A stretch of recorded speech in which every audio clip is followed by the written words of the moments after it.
Só um instante de pé, irmãos, só para ler a palavra em reverência à palavra. Aí você vai se assentar. Abre a tua Bíblia comigo, no Evangelho segundo escreveu Lucas.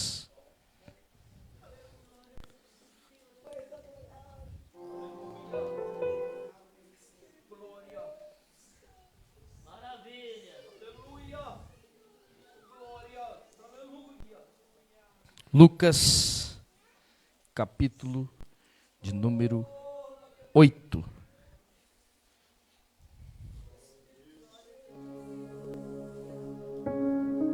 E verso de número 50. Lucas 8 e 50.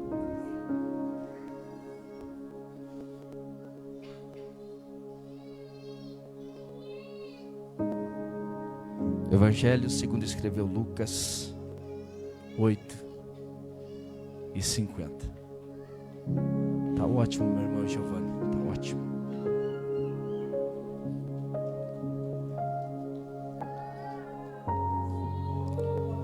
Glória a Jesus.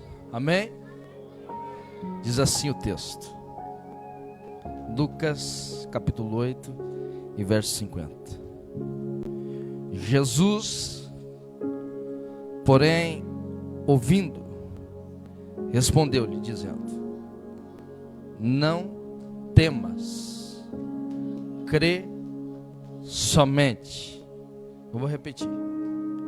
Jesus, porém, ouvindo, respondeu-lhe, dizendo: não temas, crê somente. Tome teu assento, dona de Jesus.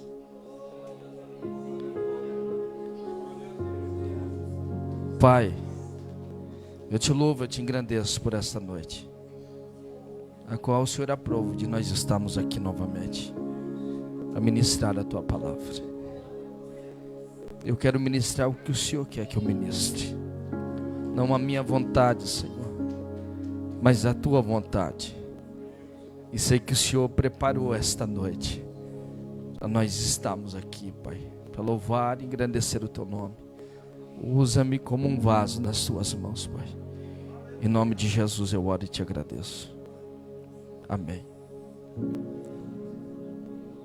Meus irmãos, eu prometo ser fiel ao tema amanhã. Prometo. O último louvor, ele falou muito forte no meu coração, muito forte. Esse texto a qual nós lemos, ele é um texto muito, muito rico. E se você voltar alguns versículos para trás, você vai ver Jesus pregando para um povo. Jesus está ministrando a um povo. Mais de 5.000 pessoas estão ouvindo Jesus pregar. E a Bíblia fala que Jesus, depois de terminar o sermão, ele vai chamar os discípulos para si e vai dizer: nós vamos entrar dentro do barco e vamos passar do outro lado. Essa é uma ordem que Jesus está dando aos discípulos. Só que a Bíblia não relata o que eles vão passar no caminho até passar do outro lado. Jesus está indo à terra de Gadara, aproximadamente 30 quilômetros para passar do outro lado. E Jesus dá uma ordem aos discípulos para que eles entrem dentro do barco, e a ordem é passar do outro lado.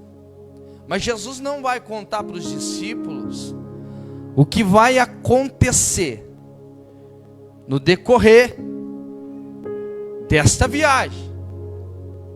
Até porque se ele contasse, eles tinham desistido. E assim é na nossa vida. Jesus, quando nos chama, nos faz um chamado.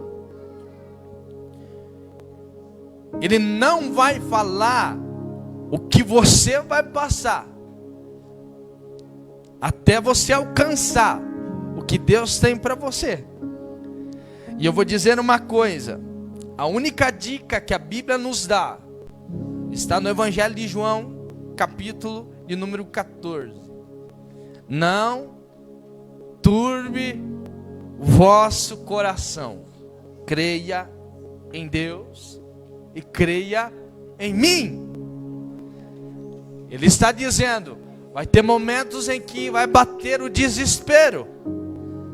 Vai ter momentos em que você vai querer parar, desistir. Mas é para você crer nele. Crer no Pai que enviou ele. E crer no guia das nossas vidas, o Espírito Santo de Deus. A ordem é para passar do outro lado, mas a Bíblia diz que quando Jesus entra no barco, sendo 100% Deus, 100% homem, ou seja, aqui nessa terra, as mesmas dores, as mesmas aflições, as mesmas angústias, até mais que você, porque Jesus sabia qual era o preço que seria pago. Jesus sofreu na carne, no Getsemane, o que ele ia passar na cruz. Ou seja, o fardo que Jesus está levando é bem mais pesado do que você está levando. Jesus vai levar sobre si não o fardo de uma pessoa. Jesus está levando o fardo de uma geração, pós-geração, até o arrebatamento da igreja. A Bíblia diz que o Cordeiro já está preparado antes da fundação do mundo. Ou seja, ele sabia que o homem ia cair, mas havia um plano perfeito, que Cristo seria este plano. Então Cristo vem à terra sabendo do propósito dele. E eu vou te dizer, nele não havia falhas, mas ele levou sobre si as nossas falhas. Então toda vez que você pensar em desistir, lembra que Jesus foi como um cordeiro mudo ao matadouro. Disputaram as suas vestes. Ele foi negado. Cuspiram nele. Deram vinagre para ele beber em vez de água. Lançaram uma lança do seu lado para ver se ele estava morto. Vou te dizer, a Bíblia fala em Salmos que seria desconjuntado os seus ossos. Ou seja, a cruz que é feita não é para Jesus. A cruz é para Barrabás. O povo escolhe Barrabás. Barrabás era maior que Jesus. Para eles fazerem com que Jesus alcançasse os furos aonde seriam colocados os pregos, eles têm que deslocar o ombro de Jesus do lado, para que alcance aonde tinha que alcançar os cravos na sua mão. Então entenda uma coisa: o teu fardo não se compara ao de Cristo. E Jesus, quando te chamou, ele não falou o que você ia passar. E eu vou dizer, às vezes não é fácil mesmo, eu sei. Jesus diz: nós vamos passar do outro lado. Beleza, entramos dentro do barco. Jesus, na metade do caminho, sendo 100% homem, vai estar cansado e vai dormir na proa do barco. Nós moramos no litoral, e eu fui entender que a proa do barco, pastor, é na frente. E a proa do barco é o lugar que mais balança. E Jesus estava extremo cansado, porque Jesus pregava durante o dia e durante a noite ele orava no monte. Ou seja, Jesus dormia muito pouco. Foram 3 anos e meio, mais ou menos, de ministério, em que Jesus pregava durante o dia e se revestia à noite. Jesus era filho de Deus, mas mostrou que o crente não vive sem oração, não vive sem preparação. Porque o primeiro vento que soprar, se nós não estivermos preparados, nós vamos abandonar o chamado, nós vamos abandonar o que Deus prometeu para nós. E eu vou dizer, a promessa de Deus não falha, nós falhamos.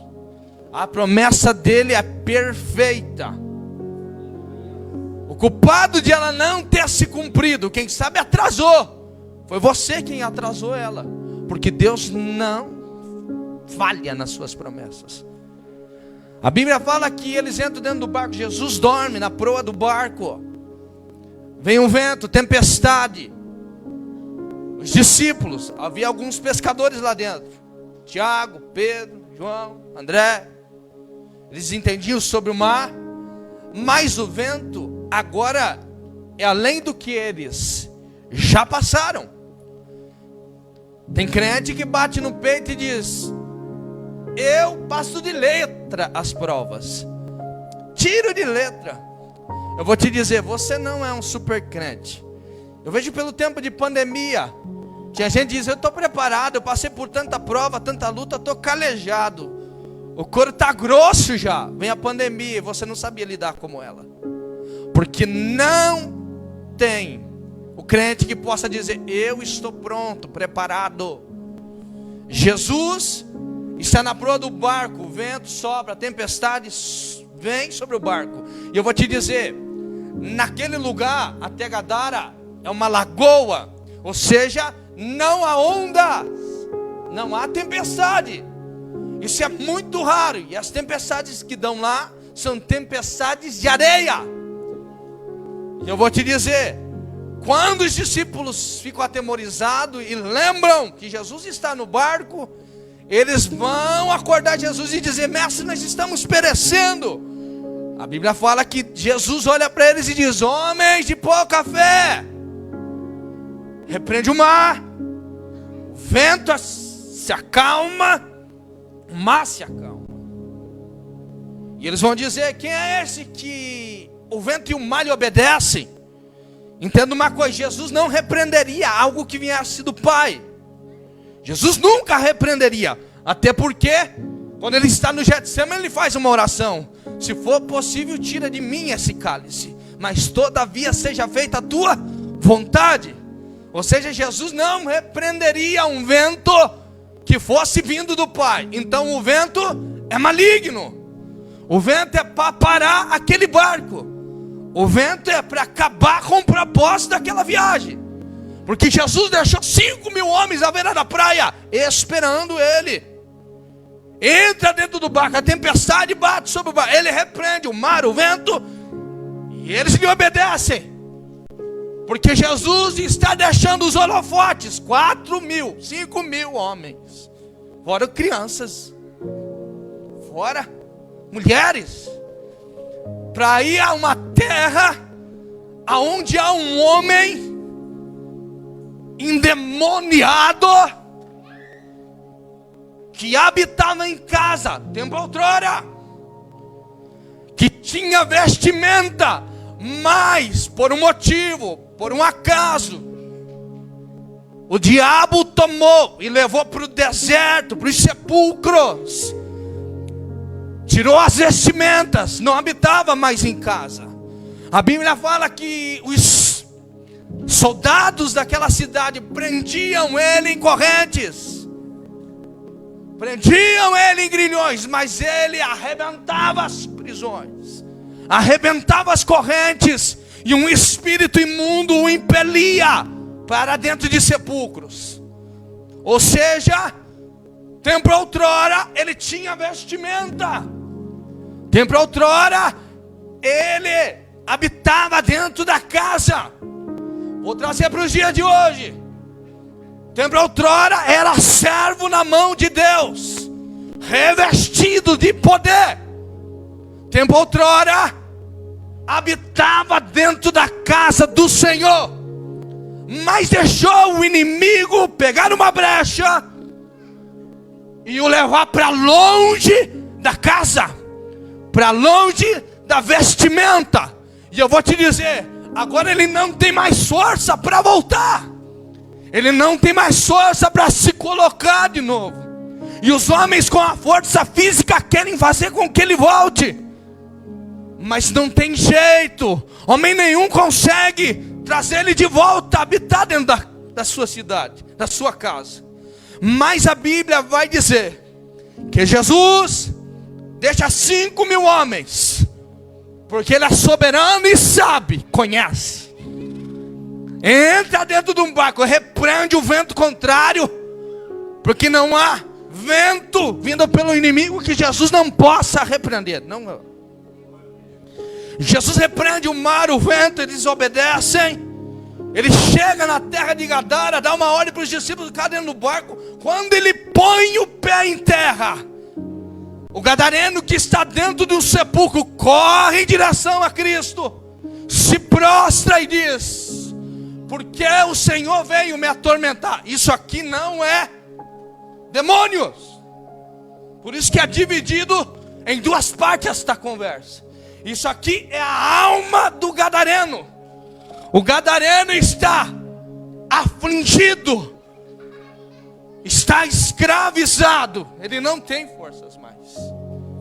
O diabo tomou conta da vida dele, usa ele para tudo o que não é de Jesus. Mas Jesus vai dizer: quem é você?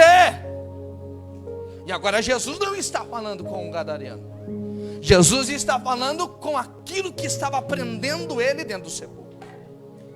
Ele vai dizer: meu nome é Legião, porque somos muitos. Porque Jesus havia expulsado aquilo que estava dentro dele. Ele vai pedir algo aqui, e ele vai dizer assim, aquela legião vai dizer assim dentro: deixa nós sairmos e entrarmos naqueles porcos. Eu sei que você conhece a história. A Bíblia fala que Jesus dá ordem. E quando Jesus dá ordem, eles entram dentro dos porcos. Imediatamente os porcos vão a um penhasco e caem. Parece ser algo simples, mas não é. Jesus está mostrando que esse corpo aqui pode ser escravizado por Satanás. Quem sabe você está sem força, não tem mais força para voltar. Mas há um Espírito Santo de Deus que um dia te vestiu, que um dia firmou você na casa dele, e ele sabe que o inimigo armou laço e você não conseguiu firmar mais. Mas ele sabe também que a morte não pertence ao inimigo, não pertence. Vou te dizer, o porquê que você foi livrado, ou livrada, o porquê que o teu esposo, entre aspas, não conseguiu te matar, ou porquê aquela chacina, aquela bala perdida, aquele que estava com um punhal na mão não conseguiu te ferir. Porque Jesus está dizendo para o inimigo: o corpo você pode tentar escravizar, você pode tentar fazer ele parar com o propósito que eu tenho na vida dele, mas basta uma ordem, basta uma palavra liberada por mim, e você vai ter que sair em retirada. Eu sei que eu estou em guerra aqui, mas não tem problema nenhum, porque hoje você não vai voltar a estar dentro de sepulcros, não. Você vai sair daqui de dentro liberto no nome de Jesus. Liberta no nome de Jesus. Há poder no sangue de Jesus. Você vai ter que sair em retirada, porque Cristo resolveu pisar dentro desta congregação. E Ele está dizendo: todos esses anos você viveu sem vestimenta, todos esses anos você viveu longe da casa, mas hoje eu vou mudar a tua história. Xarabaia surtelevácia telemadão assume nébia. Ele sabe que ele não pode ficar. Ele sabe que ele não é maior que Cristo. A minha carne está tremendo aqui.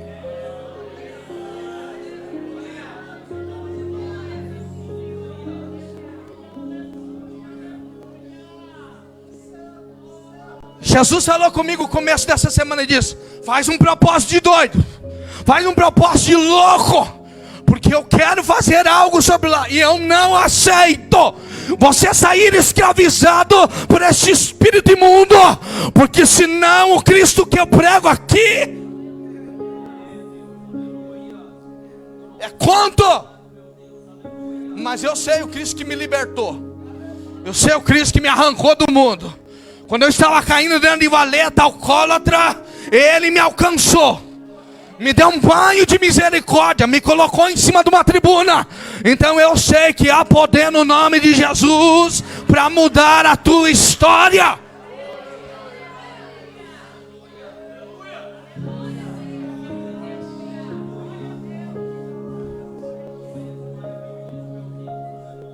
Ele tem poder para tocar no corpo, mas não tem poder para tirar a vida. A vida pertence a Cristo.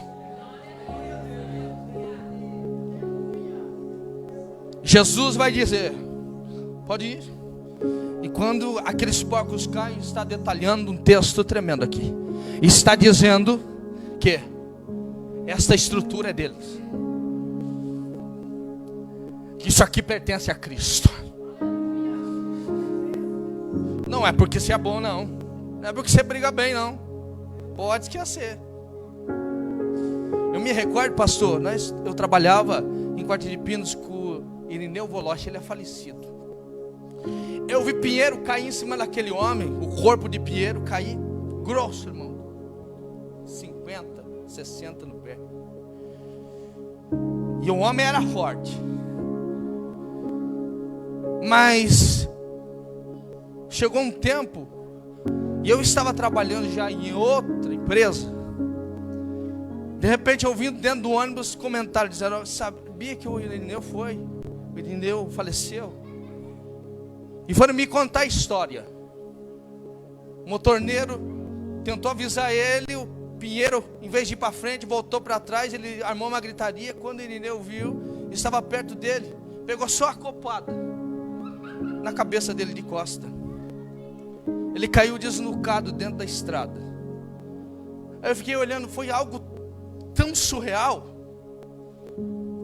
Aí Deus disse: não, meu filho, há um tempo determinado. E a Bíblia fala que a obediência faz com que nós vivamos mais na face dessa terra. O que encurta os nossos dias é a desobediência. Olha Saul. Saul era para estar reinando, mas quando ele desobedece, ele encurta o seu chamado, o propósito que Deus tinha com ele. Não pense que você é intocável, não pense. Hoje, se Jesus decidir tapar o teu fôlego de vida, oxalá. Eu me recordo, nós estávamos em Curitibanos, né, minha esposa? Fomos em um trabalho de 3 dias, sexta, sábado e domingo, pastor Jair. Foi um congresso de glória, glória mesmo. Eu não conseguia pregar, o fogo caiu dentro da congregação. Na sexta foi assim, no sábado foi mais forte. No domingo eu não conseguia pregar, porque a glória de Deus tomou conta da casa nos louvores. Eu não conseguia tomar o púlpito para pregar. E quando eu comecei a ministrar, A glória foi tanta que eu senti os meus batimentos cardíacos parar. Eu senti que meu lábio secou, eu achei, eu vou infartar aqui dentro, eu vou morrer. Mas aquele pensamento não era coisa ruim não, pastor Jair. Naquele momento eu não me assustei se a morte chegasse. E eu senti meus batimentos parando. De repente eu olhei para minha esposa, não, parei de pregar na hora. Os meus batimentos começaram a voltar de novo. E o Espírito Santo falou no meu ouvido e disse assim: se você receber carga da minha glória verdadeiramente, você não suporta, a tua carne não suporta. Por isso que Paulo, na carta aos Coríntios, capítulo de número 13, vai dizer que nós vemos em partes, e em partes profetizamos, mas haverá o grande dia, isso é arrebatamento da igreja, que o veremos face a face. Paulo está dizendo, é necessário que seja assim, porque senão você não fica vivo. Foi o que ele disse para Moisés: você não pode ver a minha face, senão você vai morrer.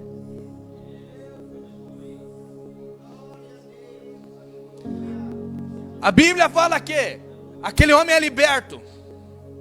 E quando ele é liberto, vem pessoas da cidade e do interior ver aquele homem liberto. E quando eles chegam, eles se assustam, porque eles tentaram de tudo quanto é jeito, mas não conseguiram. Mas Jesus, com uma palavra, libertou ele. Porque eu vou te dizer, homem nenhum consegue mudar a si mesmo. Homem nenhum consegue mudar outra pessoa. Mas a Bíblia fala: vinde a mim todos os que estão cansados, sobrecarregados, feridos, oprimidos, e eu vos aliviarei. Jesus está dizendo: você sozinho não vai se libertar desta depressão, ser curado desta depressão. Você sozinha não vai conseguir salvar o teu filho, o teu esposo. É através de mim.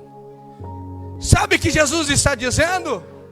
Você disse: eu vou fazer uma visita lá, para ver se muda alguma coisa dentro da minha casa, eu não aguento mais.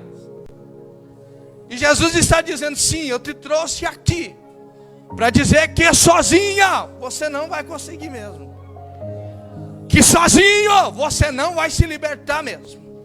Agora, se você lançar sobre mim toda a tua ansiedade, lançar sobre mim toda a tua fadiga, cansaço, você está cansada, você está cansado, deixa para mim que eu vou aliviar isso aí. Deixa para mim que eu vou mudar este quadro. Deixa para mim que eu estou tocando no teu filho. Faz um propósito comigo. O inimigo pode dizer: tomei ele, vou matar ele. Vai matar nas drogas, vai nada. Jesus está dizendo: tem poder para tocar no corpo, mas não na alma, na vida é minha.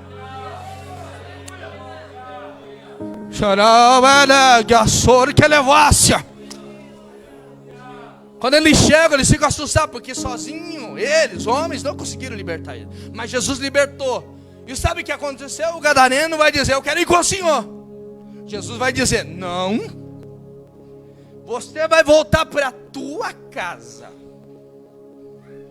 e vai contar as coisas que eu fiz, que Deus fez por você.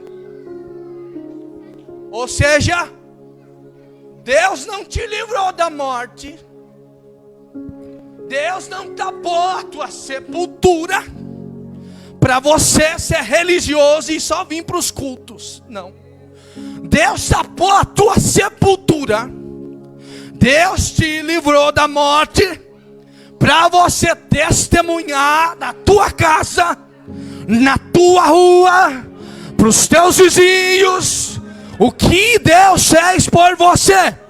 Sabe por que está travado? Porque você não dá glória ao que Deus fez por você.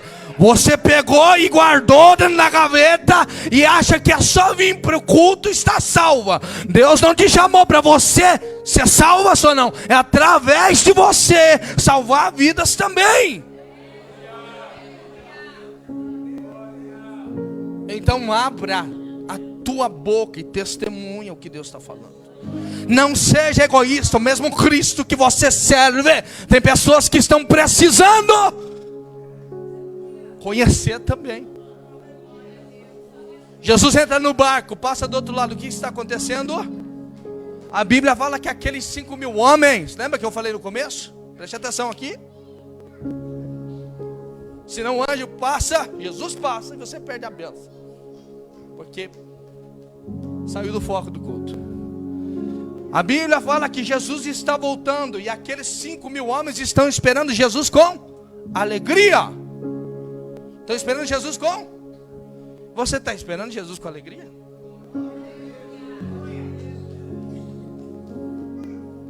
Porque ele disse que ele foi, mas ele vai voltar. Ou você se acostumou com essa terra? Ou você se acostumou com as coisas daqui? Decidiu desistir de esperar. Porque aqueles 5.000 homens estão à beira da praia esperando Jesus voltar. E com alegria. Não com tristeza, não, com alegria. E quando Jesus chega, há um chefe de sinagoga chamado Jairo. Jairo, chefe de sinagoga, significa que ele é quem dá as oportunidades dentro da sinagoga. Ele que distribui. Ele tem a liturgia do culto. Ou seja, é um fariseu. Segue muito bem a lei. Sabe o Pentateuco, os 5 primeiros livros da Bíblia. É o que eles seguiam. Ele sabe sobre a palavra de Deus. Mas é só um religioso. E a religião dele, porque Jesus não vem buscar religião, meu irmão. Desculpa eu lhe informar. Jesus vem buscar servo bom e fiel. A religião de Jairo, que ele diz, eu creio em Deus. Creio na lei. Até sou da igreja. A religiosidade de Jairo não vai salvar a filha dele. A filha dele de 12 anos, a única, está enferma. Está em cima de uma cama. E a religião dele, de vir ao culto, todos os dias de culto. E não só sentar no banco, mas sim distribuir as oportunidades. A religião dele não vai mudar o quadro dele. Vou te dizer, ele não só tem um cargo bom religioso, mas ele também é homem que tem riqueza. E o dinheiro de Jairo também não pode salvar a filha dele. Porque eu vou te dizer uma coisa: você pode ter dinheiro, ir à igreja, não conhecer a Cristo, mas na hora que Jesus decidir mexer no barro, o teu dinheiro, a tua religiosidade não vai adiantar de nada. Porque a Bíblia fala sobre um dom em 1 Coríntios capítulo 12. E esse dom é o dom da fé. Você diz que tem fé, mas fé é um dom. E dom é algo sobrenatural. É liberar a palavra de cura e no nome de Jesus ser curado. Porque Jesus disse: vocês farão sinais maiores que eu fiz. Então Jesus não morreu e simplesmente ficou dentro do sepulcro. Não, Jesus ressuscitou, caminhou 40 dias na face dessa terra e liberou uma palavra dizendo: ide, pregai o evangelho a toda criatura. Ele disse: em meu nome vocês curarão, em meu nome serão expulsos os demônios, em meu nome vocês libertarão. Jesus não deixou isso aqui para o passado, Jesus deixou para o presente. Eu me recordo, nós somos do interior de Caçador, Taquara Verde necessariamente, e do interior de Taquara Verde, numa chácara, 1,5 km do distrito. Lá eu comecei uma campanha numa casa de um casal. E esse casal tinha, foi mãe solteira, tinha uma menina de 15 anos. Depois ela se casou com esse rapaz e eles aceitaram Jesus. Era um novo convertido, nós começamos uma campanha lá. Estava eu e mais um irmão. Esse irmão era novo convertido. E nós começamos esta campanha na segunda-feira. Na terça-feira eu estava dobrado no meu joelho, 1 hora de oração. Nós fazíamos 7 dias. Eles continuavam mais 8 para fazer 15 dias, para fortalecer as famílias. Porque fortalecimento não é só no culto, é dentro da tua casa orando, jejuando. Eu vou lá para me fortalecer. Não, você se fortalece na tua casa. Aqui você vem prestar culto. Sabe o que significa culto? Culto significa não receber, entregar algo para Deus. Tem gente que diz, eu vou para o culto receber minha bênção. Pela misericórdia de Deus, Deus derrama a sua bênção sobre nós. Mas culto significa entregar a tua adoração a Deus. Nós começamos essa campanha. No segundo dia, eu dobrado o joelho, meu companheiro lá do outro lado, eu orando, o casal na cozinha. Deus falou para mim, eu quero curar a irmã Regiana.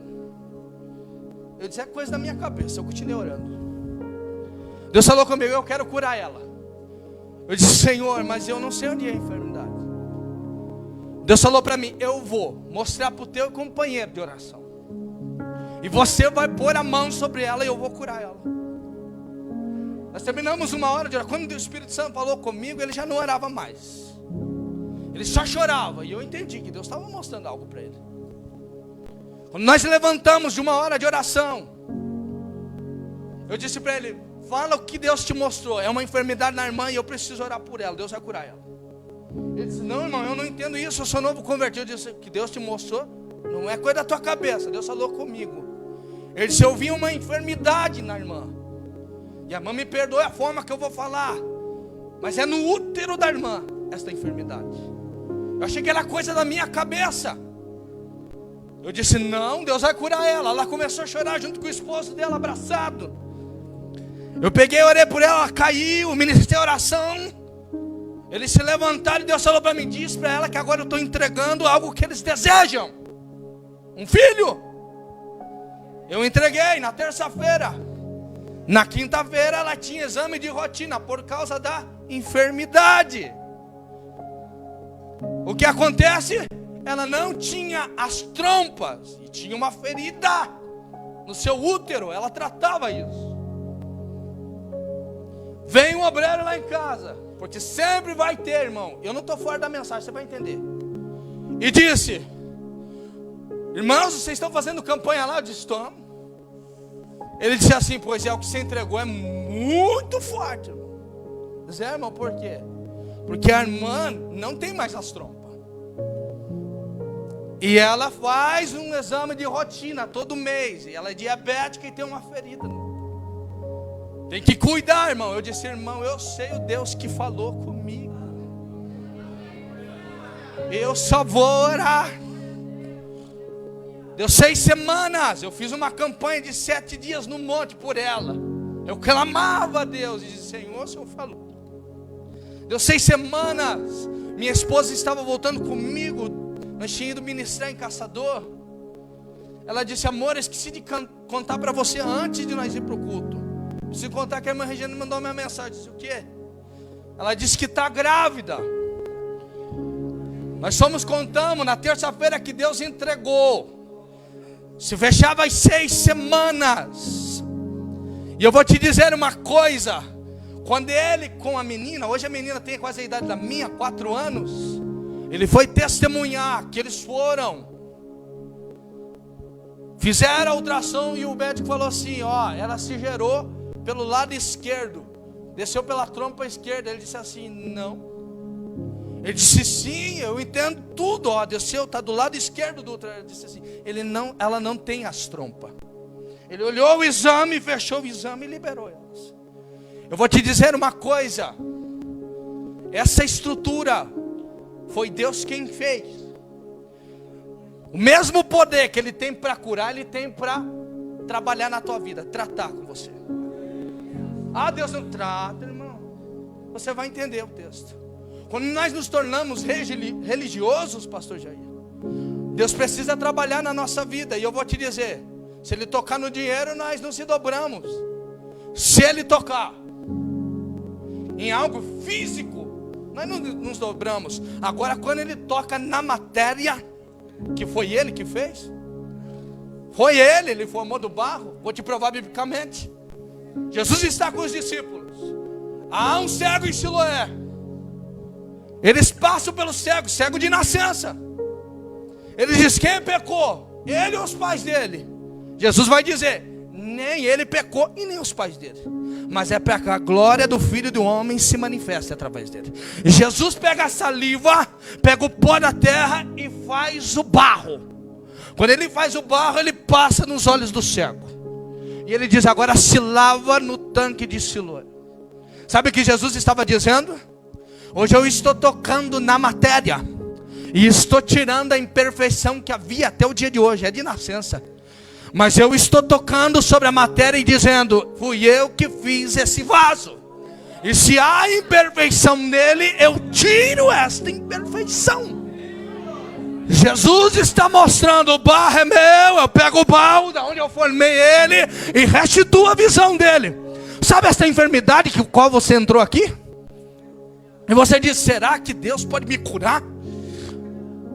Jesus está dizendo: a matéria dele, se você decidir entregar a matéria inteiramente para ele, não em partes, deixa que o resto ele cuida. Ele vai tratar esta matéria e vai curar esta matéria.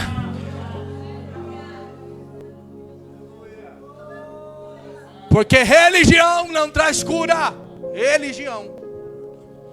Porque teu bem financeiro agora não pode tratar o que você está vivendo. Mas Cristo, que é soberano, que tudo é dele, tudo é para ele, está aqui. E assim, eu vou te dizer, Jairo se prostra diante de Jesus e diz: mestre, eu preciso que o senhor vá lá em casa. A minha filha está enferma. Sabe o que Jairo está fazendo? A minha religião não adianta mais. O meu cargo eclesiástico não adianta mais. Sabe por que nós estamos vivendo tempo de frieza? Porque tem pessoas que estão se prendendo ao cargo eclesiástico e não reconhecem o erro deles, que estão virando religioso, não reconhecem o pecado deles, prefere se firmar em ser evangelista do que ir para o céu, prefere se firmar em ser presbítero e não ir para o céu. Vou te dizer, no céu não entra presbítero, irmão, no céu não entra diácono, no céu não entra pastor, entra servo bom e fiel. Lá não há cargo eclesiástico, há servo que serve a ele.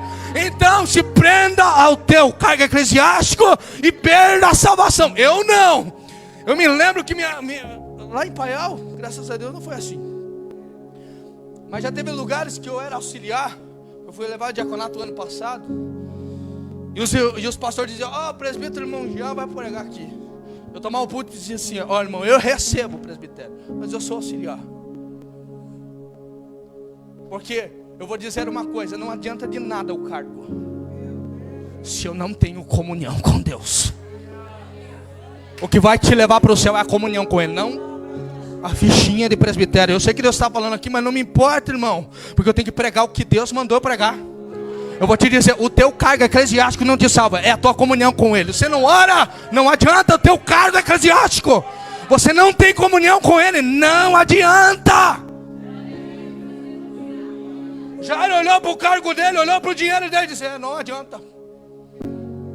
A minha religiosidade que eu estou vivendo, o dinheiro que eu tenho, não pode salvar o meu bem precioso, que é minha única filha. Eu jogo tudo isso fora. É o que Paulo diz em Filipenses capítulo 3, dizendo: eu sou da tribo de Benjamim, sou judeu, mas sou romano, de nascença, por herança. Mas isso não passa de esterco perto da glória de Cristo, de conhecer a Ele. Sou fariseu, estudo desde os 7 anos aos pés do maior chefe de sinagoga, mas não importa de nada isso se Cristo não me alcançasse. Então você pode ter faculdade boa, tu pode ter a melhor instrução nesta terra, se não tiver a Cristo, não vai ter cura para isso que você está precisando. Aleluia! Ele se prostra e diz: mestre, eu jogo tudo fora que eu construí nessa terra e quero algo do céu. Eu quero a cura da minha filha.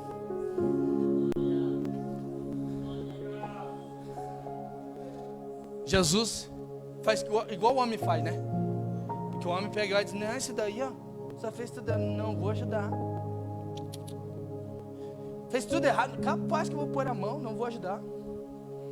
E ele teve a escolha dele. Jesus não faz isso, irmão. Jesus toma pela mão e diz, vamos lá, Jairo. Tu desceu? Então tem milagre para você. Tem milagre para você. Tu desceu? Então tem providência para você. Tu decidiu se humilhar diante de mim? Então eu estou indo na tua casa, libertar o teu esposo, libertar o teu filho. Você desceu? Ah, eu estou indo dentro daquele cárcere, mudando o que o juiz disse. Seriam 20 anos? Não, eu vou decretar algo diferente, vai ser diferente. Jesus começa a caminhar com ele. E saindo da casa de Jairo. A Bíblia fala que os pensamentos de Deus não são os nossos. E nem os caminhos são os nossos. Jesus está indo à casa de Jairo. Mas na metade do caminho tem uma mulher. Que por coincidência. Ah, não existe coincidência, irmão. Cristocidência. Você não está aqui ouvindo eu pregar por acaso. Não, você precisava ouvir isso aqui. Há uma mulher que tem um fluxo de sangue faz quanto tempo? 12 anos. A mesma idade que a filha de Jairo. Coincidência? Não. Cristo não existe isso. Você não está aqui por coincidência. Eu falei isso aqui, vou falar de novo. Tu está aqui porque Deus o trouxe. Ninguém vem ao Pai se Ele não conceda que venha. Você precisava ouvir. Há uma mulher com fluxo de sangue, gastou tudo que tinha com os médicos, não conseguiu a cura. Eu vou te dizer, é 12 anos, não é? 14 dias. Capítulo 15 de Levítico, se você quiser ler lá na sua casa, vai te edificar. Capítulo 15 de Levítico vai dizer que toda mulher que tem um fluxo de sangue é separado por 7 dias. Se estancar esse fluxo de sangue, ela é apresentada diante do sacerdote e se declara pura. Mas se ela continuar com o fluxo, separa mais 7 dias. Apresenta diante do sacerdote. Se não parou, separa mais 7 dias, 3 vezes, 21 dias. Se não houve estancamento do fluxo de sangue, separa porque é imunda. Ou seja, há 12 anos ela tem esse fluxo de sangue. Ou seja, ela foi separada da família dela. Não sei se tinha filho, não sei se tinha esposo, se tinha irmão, se tinha mãe, se tinha pai, tinha. Mas ela é retirada do meio dos seus. E ela está tentando de tudo quanto é jeito receber a cura dela. Tentando do jeito dela. Mas quando ela ouve Jesus, de Jesus, a Bíblia não relata, mas ela ouviu, senão ela não tinha ido. Ela vai no meio do povo, escondida. Lucas vai falar. E toca, diz, se eu simplesmente tocar nas orlas dos vestidos de Jesus, eu posso ser curada. E quando ela toca, Jesus que está caminhando com Jairo, para. Imagina, Jairo está do lado dele, ansioso para que Jesus chegue na casa dele. E Jesus decide parar. Entenda uma coisa, não é no teu tempo, é no tempo de Deus. Então não adianta se dar murro em faca, que nós falamos lá. É no tempo de Deus. E eu vou te dizer, no tempo de Deus se cumprirá. Ele para e diz, alguém me tocou. Pedro diz, ô Senhor, tem uma multidão te apertando. Você diz, quem tocou? Jesus vai dizer, não, é um toque diferente. Quantos homens e mulheres tinham? 5.000 homens, para crianças e mulheres. Jesus parou por causa de quanto? De uma mulher. Ou seja, Jesus está dizendo, tem multidão, mas que toca verdadeiramente?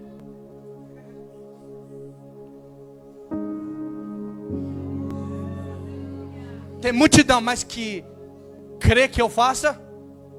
É pouco. Por isso que Jesus vai dizer, muitos são chamados, mas pouco escolhidos. Porque escolhido vive sobrenatural com Deus. Chamado é religioso. Eu vou para o culto hoje. Ah, hoje eu não vou assistir Netflix. Jesus volta e você fica com a tua Netflix.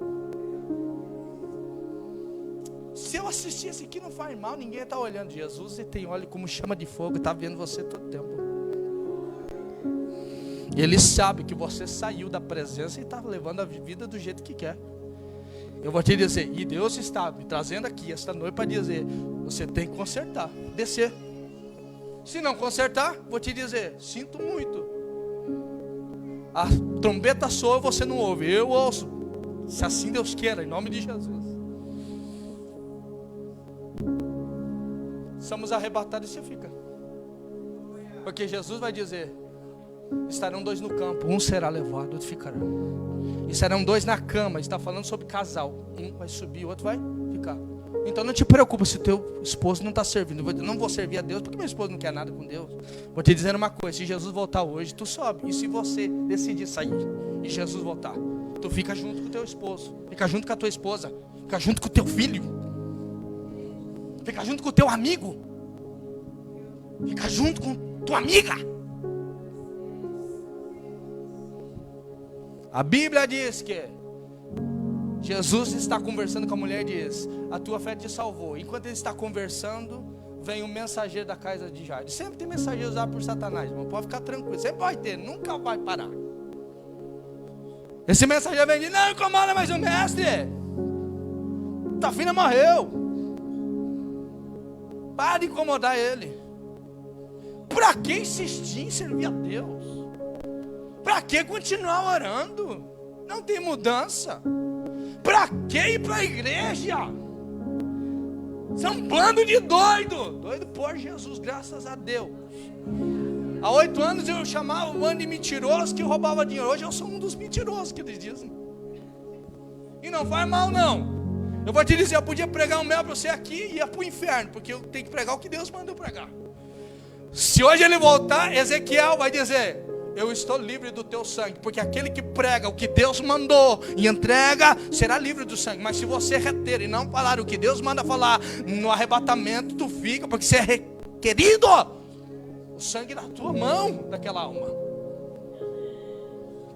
Jesus não olha para o mensageiro. Jesus não está nem aí porque Satanás fala. Nós que estamos. Nós damos voz às vezes para ele. Não, é verdade, eu não vou mais servir, meu esposo não vai mesmo. É verdade, meu companheiro disse: não, é melhor aqui fora, eu vou ficar aqui fora. Jesus olha para Jairo e diz: Jairo, crê somente, Jairo.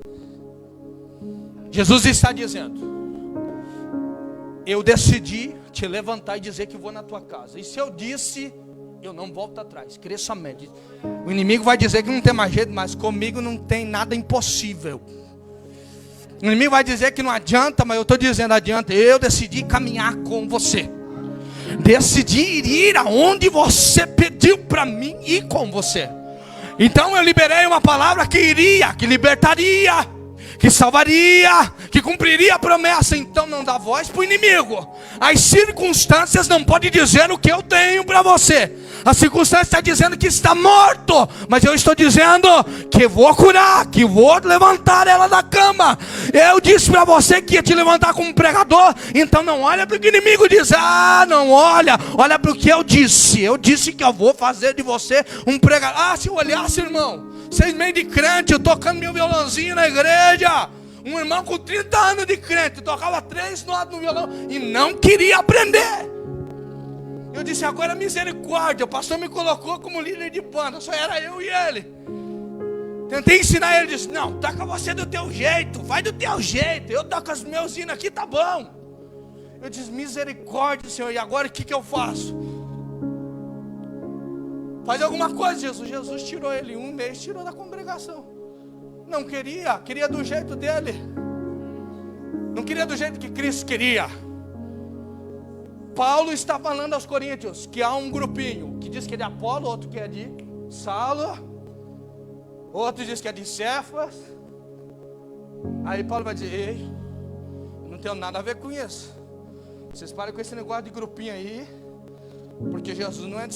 Sabe qual que é? Uns diziam que era de Cristo. Sabe qual que é o pior grupo que existe? Aquele que diz: não, eu faço a vontade de Deus. O que o pastor falar, o que o líder falar, não, eu faço a vontade de Deus. Esse é o pior que existe.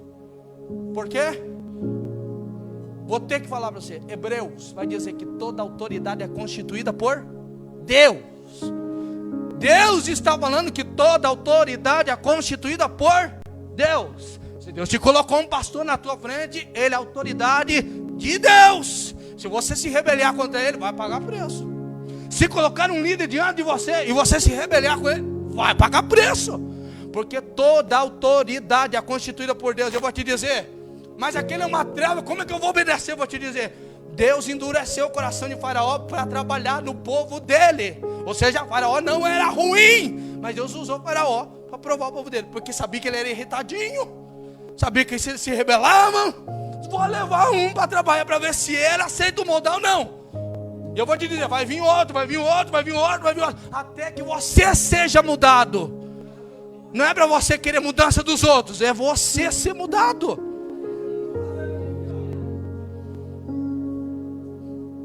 Prego com certeza do que eu estou pregando, porque eu fui trabalhado por Deus. A Bíblia diz que, Jesus diz, crê somente, e continua caminhando.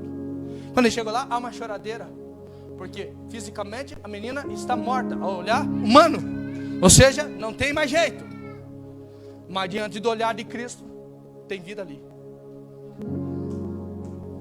Disseram para você que teu filho não tem mais jeito? Da bola não. Jesus diz que tem vida ali ainda. Jesus diz que ainda há chamada ali ainda. Jesus ainda está dizendo, tem chamado, preste atenção aqui. Jesus está dizendo que ainda tem chamado na tua vida. O que tua mãe proferiu, o que o teu irmão proferiu, o que o teu amigo, o teu esposo, a tua esposa, teus filhos proferiram sobre a tua vida, não condiz com o que Deus tem sobre a tua vida. E Deus está dizendo, para com tua religiosidade. Pare de vir aos cultos como se fosse um compromisso. Deus te quer por inteiro na congregação, adorando a Ele. Tu não serve a Deus por causa do pregador que está aqui. Você não serve a Deus por causa do obreiro que está aqui. O líder, você serve a Deus porque Ele te salvou. Olha o que você era antes. Você não era nada. Deus te deu livramento de morte, te cobriu com o sangue dele e te fez um chamado. Aí você olha e diz, aconteceu isso, eu vou parar. Mas não foi Jesus que fez algo para você. Jesus foi fiel com você, está sendo fiel com você. Jesus chega, ele diz, ela está dormindo. Eles riem. Jesus diz assim, quero só Tiago, Pedro, João e os pais da menina. Sabe o que Jesus está dizendo? Só aqueles que têm comunhão comigo, esses vão contemplar milagre. Agora os que não têm, deixa eles aí fora chorando por algo que eles acham que acabou. Agora os que têm comunhão vão entrar comigo e vai ver o que vai acontecer. Ele entra e libera uma palavra, Talita cumi, levanta-te. No mesmo instante, ela se levanta. Se coloque de pé, igreja.